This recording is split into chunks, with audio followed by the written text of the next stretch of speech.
Tout le monde connaît le gantelet magique de Ezreal, mais est-ce que vous connaissez l'histoire derrière cet artefact surpuissant?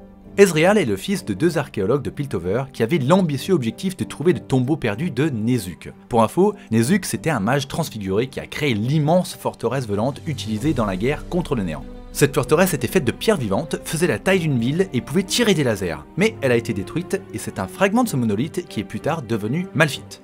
Bref, les parents d'Ezreal n'ont jamais trouvé ce tombeau et ont malheureusement disparu lors d'une de leurs expéditions. Ezreal a donc décidé de récupérer le flambeau de leurs recherches et il lui a fallu quelques années, mais au final, il a découvert un tombeau caché dans un autre tombeau. L'armure du mage avait disparu, mais il restait encore ce gantelet et quand Ezreal l'a enfilé, ça a éveillé les pouvoirs magiques qui dormaient en lui. Et heureusement, parce qu'il s'est immédiatement retrouvé dans un scénario à la Indiana Jones à devoir échapper au piège mortel du temple.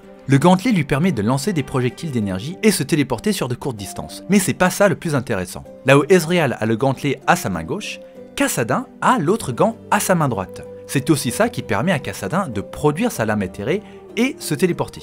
En fait, ces deux gants appartenaient autrefois à Orok, qui a été tué par Nezuk, sensiblement pendant la guerre des Darkin.